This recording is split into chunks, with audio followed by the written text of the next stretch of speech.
ठीक इसी प्रकार परमात्मा गरीबदास साहिब जी को कह रहे हैं और अपना सारा ज्ञान बताया। फिर गरीबदास जी ने परमात्मा की महिमा को कैसे सुनाया। अब जैसे हम तो राज्य प्राप्ति करना चाहते हैं और परमात्मा कहते हैं अगम निगम को खोज ले, बुद्धि विवेक विचार, उदय अस्त का राज मिले, तो बिन नाम बेगार। पुण्यात्माओं, परमात्मा की अमरवाणी एक एक वचन को गहराई से विचार करना, क्योंकि विचार नहीं करोगे तो अंदर से मैल नहीं खुर्चा जाएगा।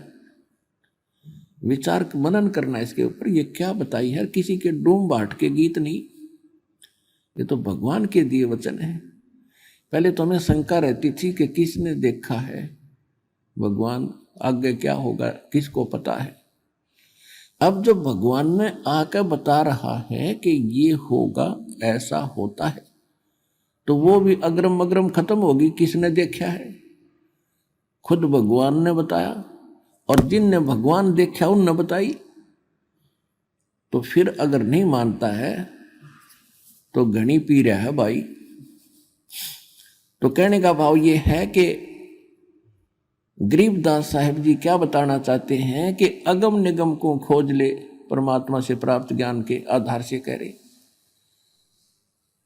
और बुद्धि विवेक विचार, थोड़ा सा विचार करके देख, उदय अस्त का राज मिले तो बिन नाम बेगारे।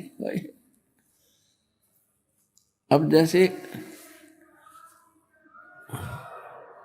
बेगार किसे कहते हैं? बेगार क्या होती है? बेगार उसे कहते हैं मेहनत गणा और इनकम निल और पूंजी घरते खर्च हो, उसको बेगार कहती है। जैसे पहले पुलिस वाले पकड़ ले जाते थे इन 3 व्हीलर वालों को, तो एक 3 व्हीलर वाला बता रहा था कि कल मैं बेगार में फंस गया। पहले पुराने समय की बात है, 30-40 वर्ष पहले। पुलिस वालों के पास अपने निजी वाहन नहीं होते थे। वो बता रहा था कि कल शाम ने पकड़ दिया उन्हें और सारी रात चलाया, अगला दिन सारा, शाम ने छोड़ दिया। अगले दिन अपने जेब से सारा खर्चा मान्य किया, सारा तेल डलवाया और 10 मिनट की फुर्सत नहीं, सारा दिन पहिया चला। यानी इन किराए के व्हीकलों का पहिया चलता रहे तो उसने न सोचा कर अब तक घनी कमाई कर ली होगी। और उस दिन कमाई की तो दूर रही, पहिया खूब घूम रहा था। सारा दिन 200 किलोमीटर 400 किलोमीटर घूम लिया होगा और जेब से खाना खाया, जेब से तेल डलवाया। तो वो कह रहा था मैं कल बेगार में फंस गया। तो इसको बेगार कहते हैं कि प्रयत्न तो घना दिखे, परिश्रम तो घना करता दिखे, इनकम हो नहीं और जेब ते खर्च हो, उसको बेगार कहते हैं।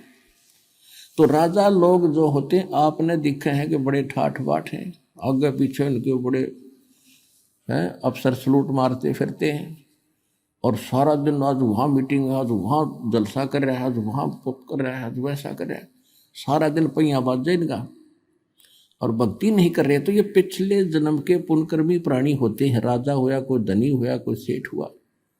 और आग जैसे किसी पिछले जन्म की बैटरी चार्ज है किसी की, जैसे इन्वर्टर की बैटरी चार्ज है और उसको आगे चार्जर बेसिक ना ला रखा हो, जब तक उसकी अक्षमता है वो सारे काम करती दिखेगी, लेकिन वो फिर एक कदम बाद बिगड़ेगी जब वो डिस्चार्ज हो जाएगी। आप देख रहे हैं इन मंत्री प्रधानमंत्रियों के अंत में की हालत होकर मरते हैं।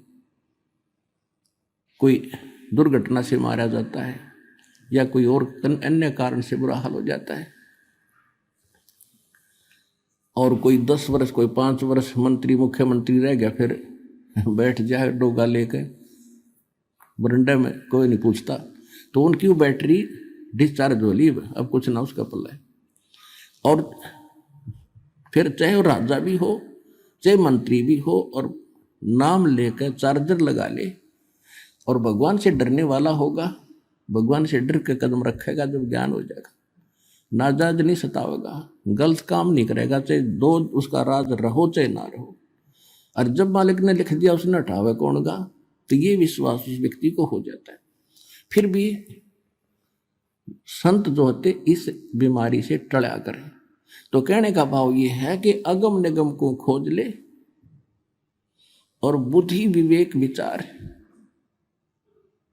उदय अष्ट का राज मिले, पूरी पृथ्वी का भी शासक हो जा, तो बिन नाम बिगाड़। तो जैसे पिछले जन्म के पुण्य चलते हैं इस प्राणी के, तब तक खूब सुख दिखाई देता है। जब पुण्य समाप्त हो जाते हैं फिर पापों का दौर शुरू होता है, कहर पे कहर टूटते हैं। तो उस समय वो वही तो भक्ति कर रहा होता है या ना कर रहा, तो वो तो बात अलग है। तो जब सत साधना हम करेंगे तो ये दुख बचा करते हैं और यहाँ के इस नकली राजपाट से हमारा मन हटेगा। इस ज्ञान से आपकी कैसी स्थिति हो जाएगी, इंद्र दा राज और काग का बेस्टा। होए होए, आप तो एक छोटे से एमएलए चेयरमैन को देख लेते हो, सोचा बड़ा प्रभुशाली बन गया।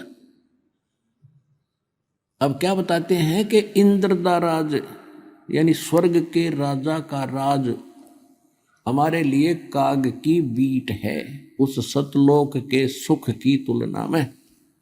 तो परमात्मा हमें यहां से निकालना चाहते हैं और हम अज्ञानता के कारण इसी काल के इस झूठे सुख से चिपकना चाहते हैं। एक समय अब परमात्मा कहते हैं गोता मारो स्वर्ग में, रजा बैठो पाताल।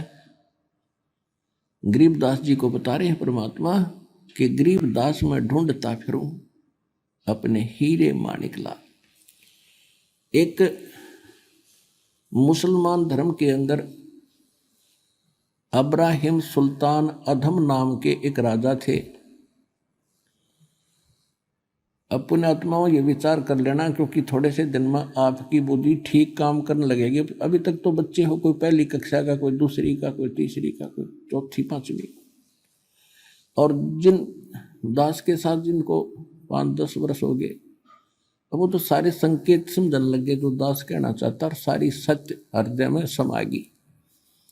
फिर भी आपको बार बार बताया जाता है। अब ये जो समय आओगा ना भक्ति का, ये हजारों वर्ष चलेगा और इसमें अरबों खरबों जीव पार होंगे। परमात्मा ने बोल रखा, नहीं तो जुल्म हो जाता है यहाँ पर।